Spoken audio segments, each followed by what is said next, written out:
Recording started.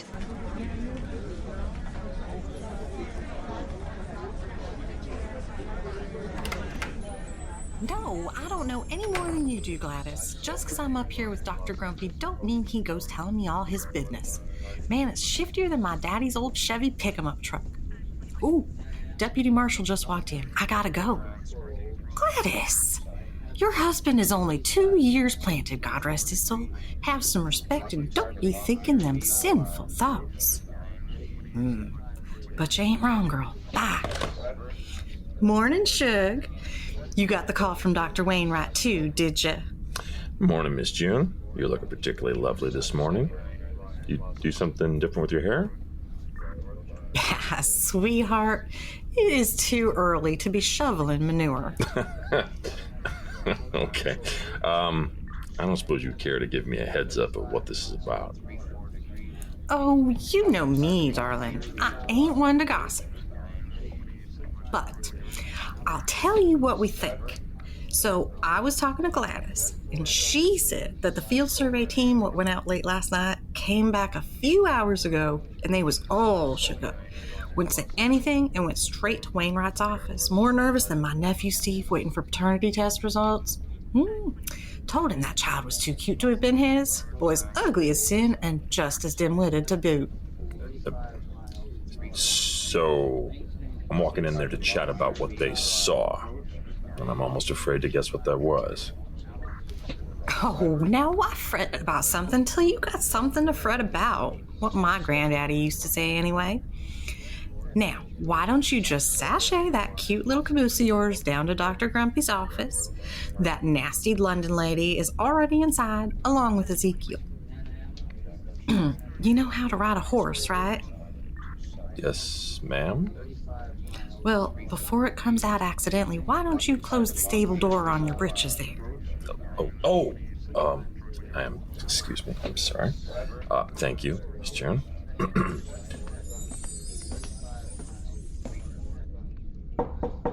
Enter. Fast me late as per usual, Deputy Marshal. You are nothing if not consistent. Morning, lawman. Hey, Zeke. Pleased to see you too, Jezebel. Oh, eat my ass, Marshmallow. Damn, you just went biblical. No surprises around here. If you're done hurling playground insults, I'll discuss why you children have been called to the headmaster's office. I'm curious. We had a field research team sent out yesterday evening to scout out potential new core drilling sites. Much like our current Espresso site, we want to set up a location some distance away to avoid any vibrations or seismic contamination from our station heavy machinery or snow-clearing bulldozers. The team was sent out to scout for all potential locations, each about 30 to 40 miles from the station, to ensure drilling is optimal. It was at the third location they came across a commercial aircraft. This is typically the part where the Deputy Marshal interrupts me to ask an inane question that could have waited until after the briefing. I'm all good over here, Doctor. Please, proceed. Wonderful. Finding a downed aircraft is not too unusual in Antarctica. Over the decades, around 50 various aircraft have crashed or disappeared while operating over polar skies. Yeah, I'm painfully aware of that. What makes this one problematic is that it appeared fully intact, as if it was sat down directly on the ice. Now, by the amount of snow and permafrost that had gathered around it, the field team estimated it had been sitting there for some time, 10, maybe 15 years. They looked for any tail or other identifying markings, but could not find any through the ice cover. After radioing into Beauregard Lowing, they've asked for a small team to go and investigate the craft, determine whose plane it is, and if possible, document the area and interior. You'll leave at 1400 this afternoon. Now, your questions. Wait a minute. I've actually researched this before, Doctor. The only flights that were missing and never found were helicopters. All airplanes that crashed are documented. To my knowledge, there's no missing airplane left. Well, nonetheless, Mr. Bustamante, we have one. Instructions are to have a small team assembled to investigate. Deja vu. Beg pardon? Deja vu. Given the three of us were here and the ice queen over there being in the know... Paddington's over here with some orange marmalade at my ass. Eat it, Marshmallow. Last season, something was detected out in the ice. All mysterious and a small group is sent out. Is this something like a recurring seasonal event for you all? Actually, come to think of it, it happened a couple times before you came down. Nothing like Gentlemen, this.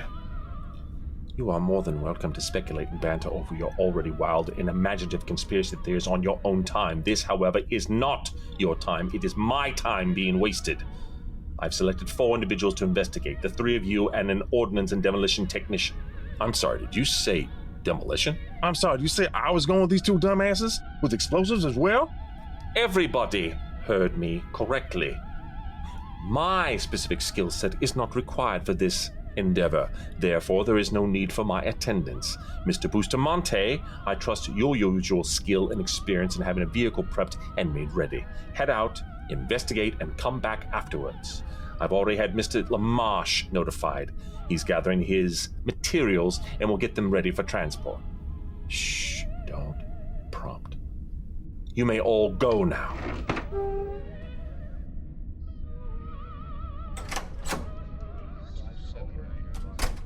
Damn it.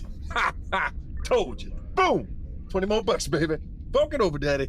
What are you 2 knobheads on about? I bet Zeke next time we were here he'd get in one last insult before you may go now. Damn, long man. You got the worst gambling luck any cat I've ever seen, man. Oh, I can't believe I picked this over the assignment in Belize. What are you 2, like 8 years old? And here you go, buddy. And I thank you, long man. Gonna give me some road snacks for the trip with this. Gonna do my I won 20 bucks dance now. 20 bucks Richard. 20 bucks Richard. Thank you, long man.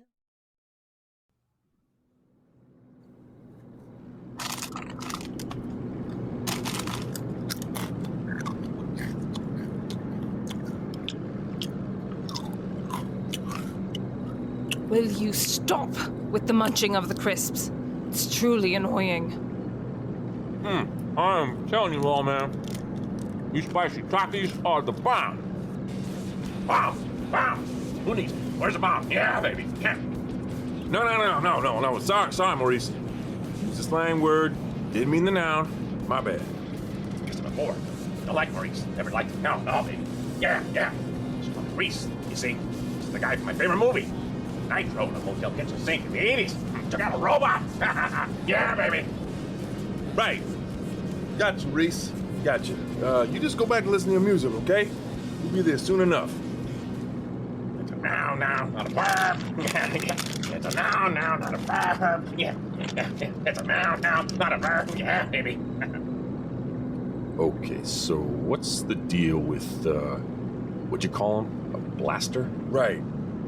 So, we got these guys, you see. Usually have 1 or 2 over the summer. They go out, and any hill, mound, or collection of ice or frost that's solidified hard, they take it out with their... Boom, sweetheart. That's right. Boom, frickin' boom. Yeah, baby. Yeah, blow. When we need a new hole started for the, ice cores, well, they get it started. I mean, they have other duties other than helping the BMF crew and storing, making sure their materials are secured and used safely. Figuring how to clear something without damaging anything important. He's good at what he does. I promise you that. It's just, Play that trombone. Play it, baby. Yeah. Play it. Horns. He's a bit out there. Hold up. You're telling me Wainwright put me into a toy with you 2 bloody gits and a nutter who handles high explosives?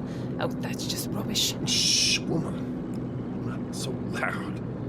See, some words get him all, kind of worked up. That's why he always has his headphones in. Listens to ska music, and ska music only.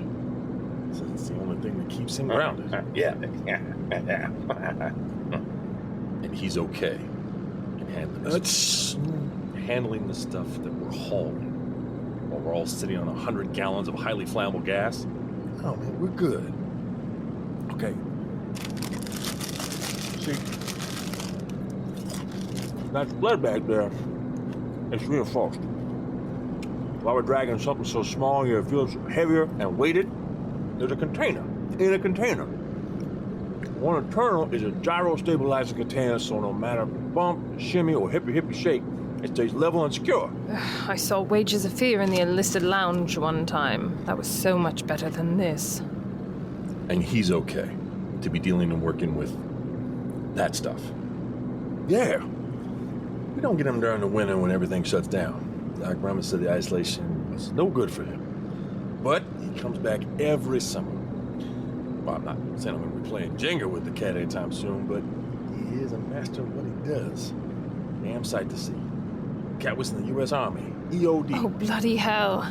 MOS 89 Delta? Well, that explains a lot. I dated somebody from EOD one time. She was a complete barmy. Right in bed, though. Talk about explosive orgasms. All right, everybody. GPS says we're within 300 yards.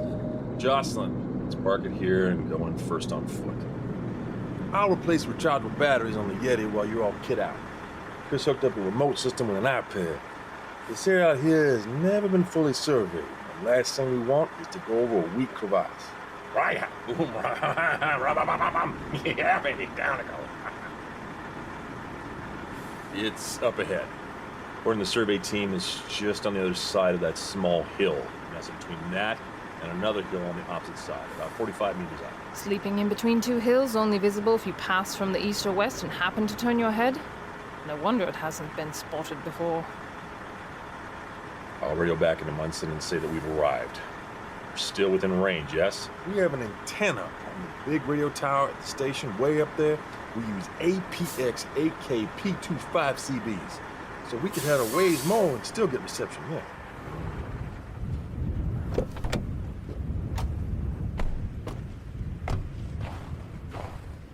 All right, everybody gear up. 5 minutes and we hump it the rest of the way. Sorry, who said you were in charge? I did. Happy to discuss it in person over here if you want. Oh, more than happy to Hey, serious now.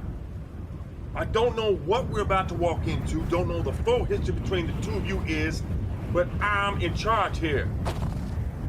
Standard NSF station protocol. Highest ranking station contractor or scientist leads the expedition. Ska man up there is a worker, not a division or department lead. Why's everybody looking at me? Doesn't go boom unless I say it goes boom, baby. Yeah, baby. Gun the man down. 7 away from Sunhouse. Get him down, get him down. Exactly, Reese. Come on out here, my man. We're heading out. Dear Lord, please keep him calm this time. Amen. You, agent lady, are a consultant. How Wainwright explained it, and by you yourself. Sorry, lawman, but the same goes for you too, man.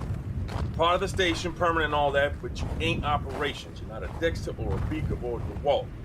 Which leaves yours truly. Station division head in charge of 13 departments? Yeah, it's 14. 13 is not a good number. So I added the Department of Kin Accident Prevention. Cleaning up after Youngblood's mess is a full-time gig. Might as well get the credit. I'm okay with it. Agent lady? Whatever. I'm gearing up. Just don't slow me down and stay out of my way. I accept your ringing endorsement. Okay. I'll get the added batteries changed and remote her out 10 yards or so in front as we walk. Shove my tools in the pack, grab the ladder, and we'll head out. But first, some more takis. You're in the cold, good.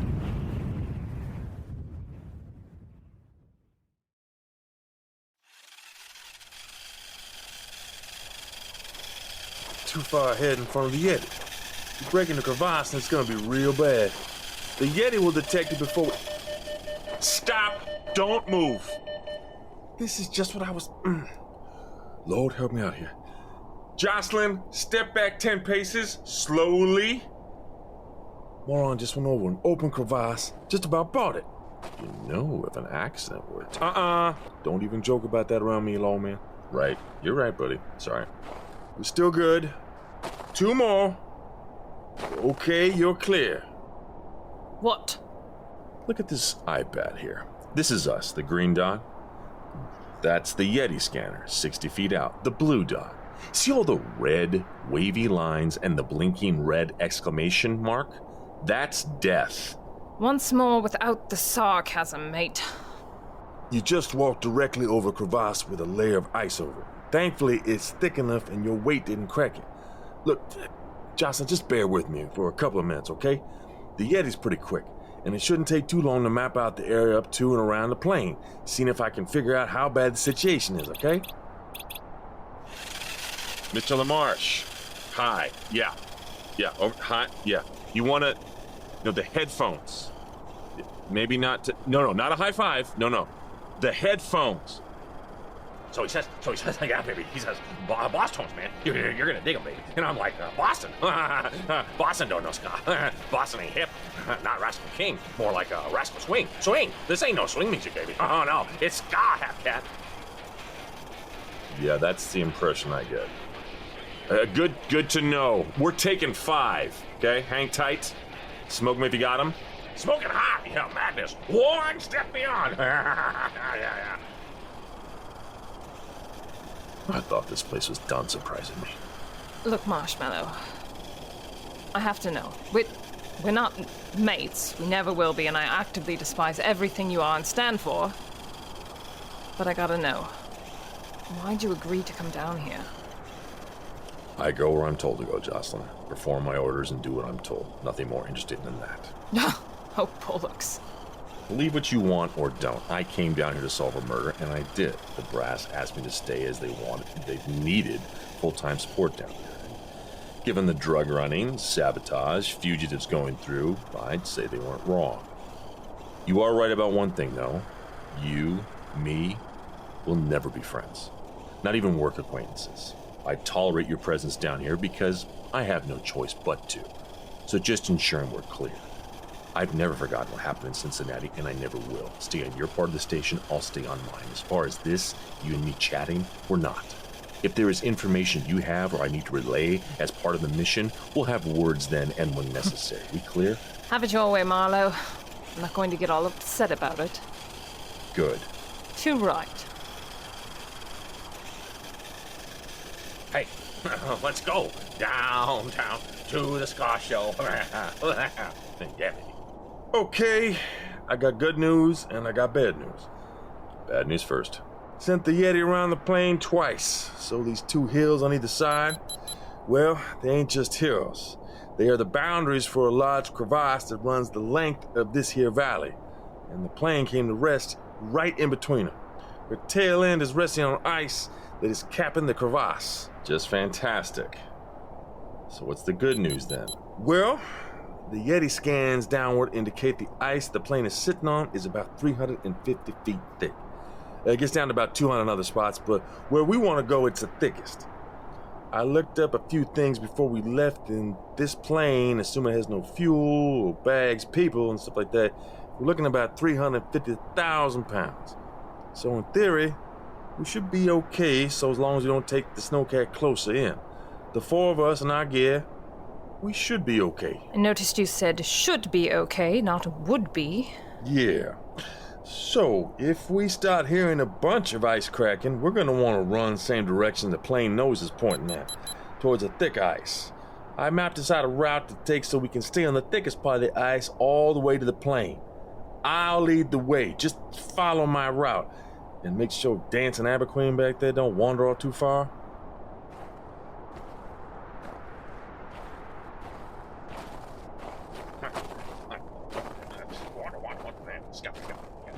Yeah, he says.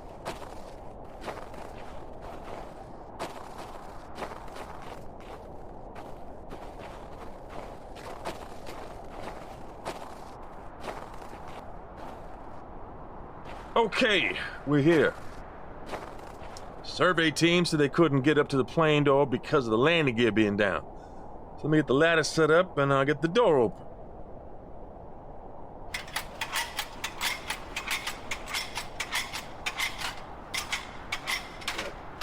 Okay, here we go. There.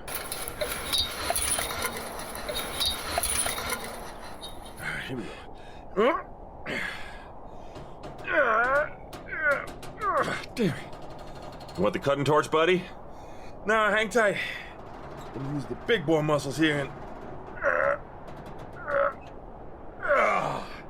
Hell yes. Who's your daddy? All right, we're coming up.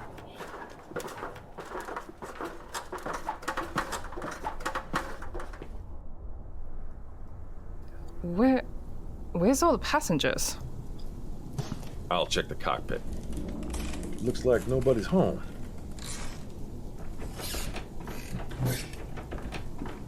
Luggage still in the overhead? But I climbed 1, 2, 3 4, 5, 6, 7 flight, 8 flights more. That's right, baby. Yeah. Oi, Nutter, knock it off. No. What's the dealio? yeah, baby. Whoa, nice jet bird. We going somewhere, Daddy-O's? Ska, baby, ska. Marshmallow, I just can't deal with this one here. All yours. What's the deal with the cockpit? Locked from the inside, exactly what you expect. We could cut it open with a torch, but it will take some time. You two look around up here. Me and Captain Obvious here will check out the luggage hold.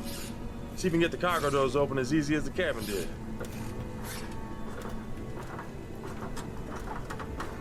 I'll take port. You go starboard.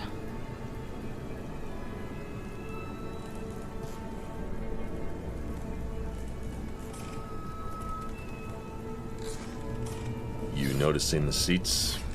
Almost all the belts are engaged. Same on this side. And the middle, too. If the passengers and crew fled on foot to look for help, the belts would be unfastened and the cabin door open. Same with the cockpit door. Gear was down, flaps were down. This wasn't a sudden crash. It was a controlled landing. If it were a hijacking, everything wouldn't be this tidy. There's still luggage in the overhead, under the seats here and there. Let's see, briefcases, purses, cups of coffee and drinks sitting on trays. Laptops are open. None of this is making any sense. Continue on to the rear. What's that? If that's just us, the cargo doors are frozen shut but good. Trying some brute force first. Otherwise, we'll have to cut it open. No, baby. Breaching charge. Oh, yeah. I can whip up something like that quick. Boom, boom, boom. Up the back of my room. You get me? Yeah, baby. That's right. Yeah.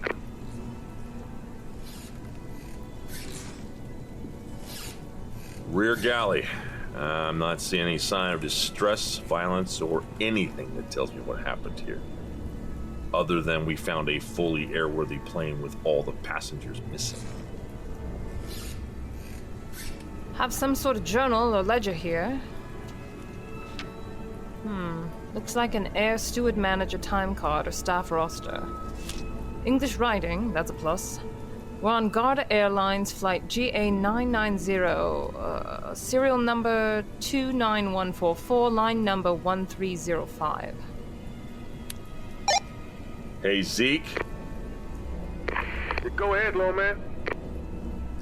We found the plane's information, flight number, serial number, all that. I'm gonna radio it back to the station. Oh, no problem. Your snowcat has a repeater on board, so you should have a great signal. Hey, see if they can tell you where the what you call thing is, the recorder or the flight box or whatever. They're probably gonna want us to grab that. Switch over to channel 2 for home. Amundsen Scott, this is Bustamante search party reporting in. Over. Go ahead, Deputy Marshal. Reading you loud and clear, over. Hey, Mr. Kelly. We're on board the plane found by the survey team. Zeke has us investigating the interior. Wait. Found information on the flight we're on. Need you to look it up for us. We're on flight Golf Alpha Dash 990. Plane serial number begins 29144. Over. Copy that, Deputy Marshal. Stand by, over. If any of the Lifeline satellites are overhead, this should be relatively quick. Just do me a favor. Don't walk behind me. Think I'll attack you, Marshmallow? I think you'll try. Yes. Hey, guys, the flight you're on, By order of Board Gardling and United States Department of Defense, all radio communications will suspended and be unavailable until further notice. Please stand by. Please stand by. Damn it. Switching. By order of Board... It's on every channel. I think our radio comms are being jammed. Sounds right to me. Damn it! I'm gonna go fill Zeke in. You do whatever it is that you do.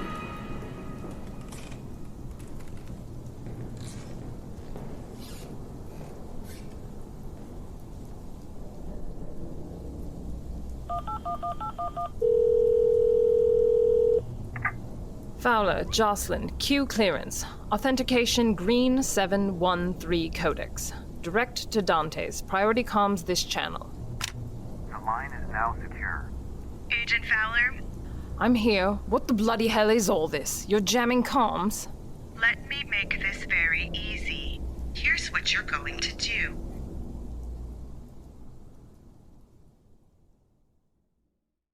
It's been that way for over 2 hours now. All handheld radio communications are being blocked, and I'm honestly surprised the satellite phone is working. Oh, your Iridium phone connects with overhead satellites. The radio system depends on ground transmitters, repeaters, and a trunking system. And probably how the government is blocking our transmissions. Something pre-installed in the software system they activated. Not so easy to do with the satellite communications. As soon as I heard the communication system being blocked, I figured the satellite phones would still be working. They operate on a completely different system, after all. Okay. The others are dropping off the materials we had to walk back to the Snowcat to get, and I'm in the cargo hold by myself. I don't want Jocelyn to know I still have an active line back. So what's the deal, Thomas? What were you saying before you were cut off? Oh, the plane you found. It's the one that went missing around 10 years ago. It's Indonesia Air 990! It vaguely rings a bell. 10 years ago, I wasn't, let's just say I didn't really pay attention to news or anything that didn't directly involve my job back then. Please, refresh my memory. Oh, gee, I just thought everybody did. Okay, so, Flight 990 was leaving from the city of Hobart in Tasmania and carrying back passengers who had been on holiday. The majority were Indonesian citizens, but there were also a few from China, Korea, but mostly were from Jakarta and other provinces. The plane took off to return home early in the morning on May of 2013. After about 40 minutes in the air, it fell off radars. It was at 35,000 feet 1 minute, and then nothing. So, the plane I'm standing in right now exploded. Because I have to say, it's pretty much in contrary condition. Oh, that's just it, Deputy. Everybody thought at first it must have been a bomb. But since it disappeared just as they left the northern shore and were over the Bass Strait... Wow, well, that's a coincidence. There would have been debris, and it was close enough that an explosion would have been visible.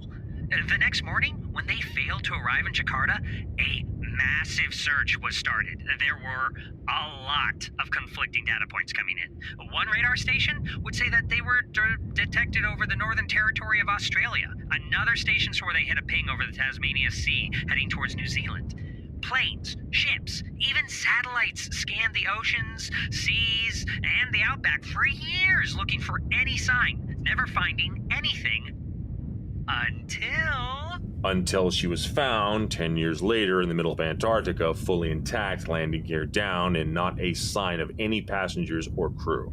Oh, Deputy!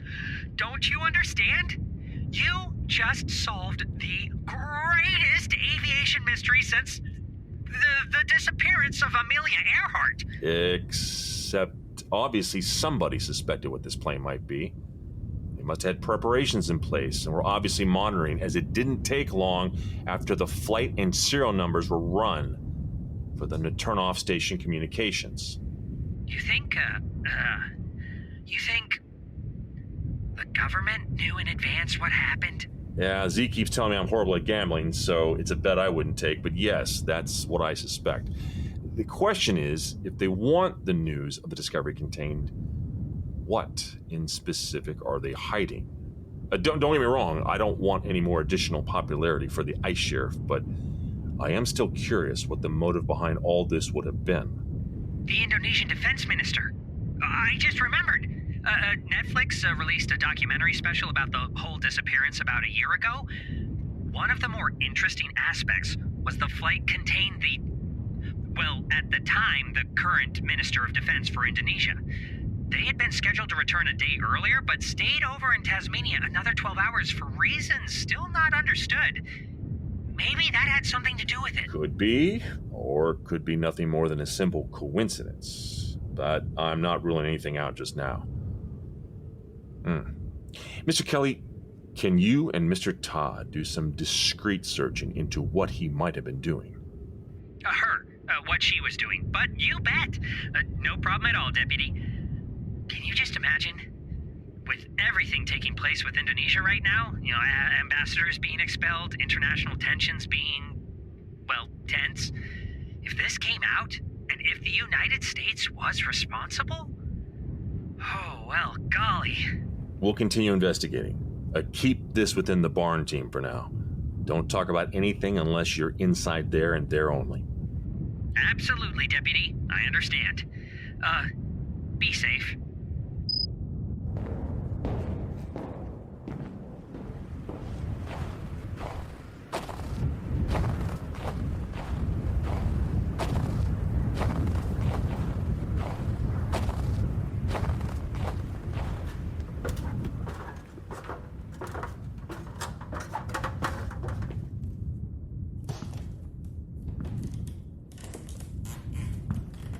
Okay, walk the cargo hold from front to back.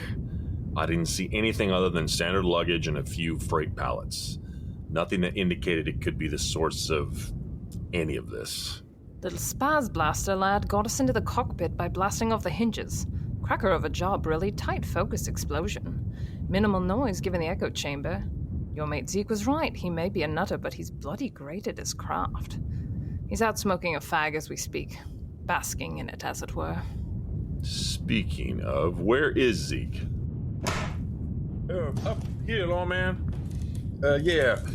So, look, in the heat of the need, I didn't stop to think, everything being like frozen and not fully operational, if you follow.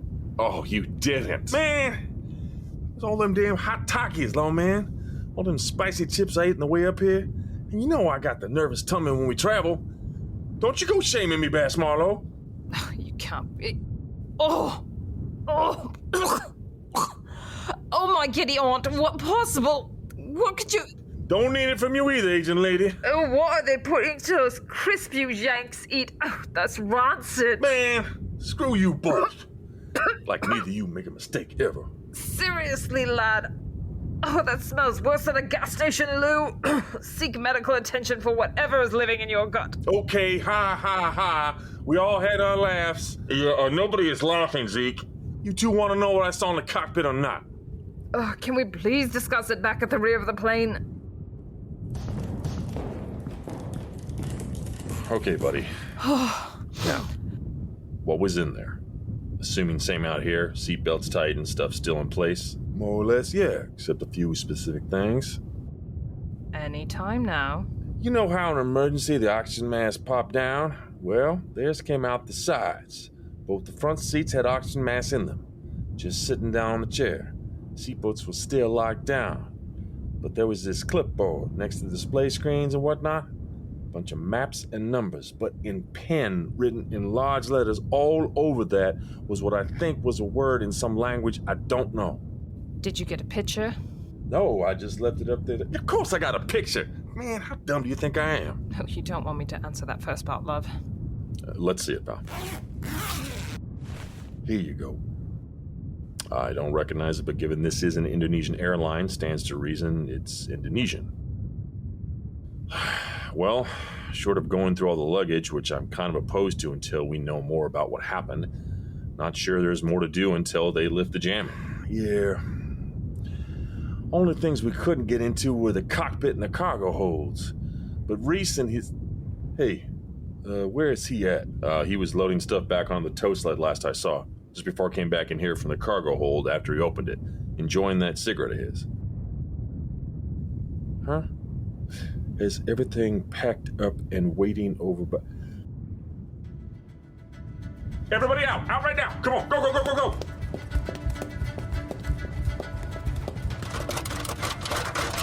Get up! Go, go! Get to Reese! Get to Reese! Zeke! What the hell? He wired it, Bass! Look around the ice cover, man! I'll kill him! 3 shots rung out.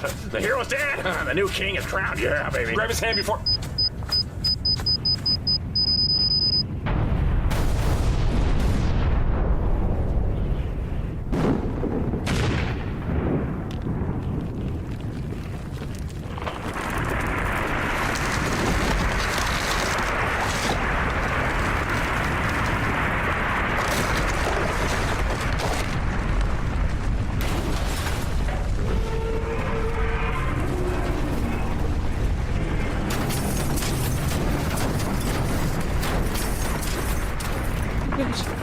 beautiful.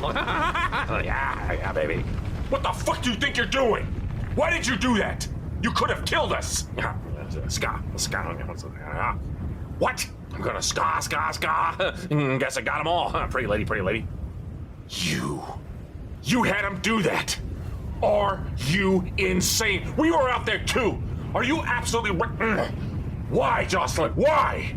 I'll give you the same answer you gave me a few hours ago. I go where I'm told to go, Marlowe. Perform my orders and do what I'm told. Nothing more interesting than that. Remember what you said. We're not mates. We're not work acquaintances. You insane bitch! Lawman, it is time to go back. Seek. Do you not realize? No, I realize, Lawman. I realize you're fired up and you're not thinking straight. Later, Bass. This can be dealt with later.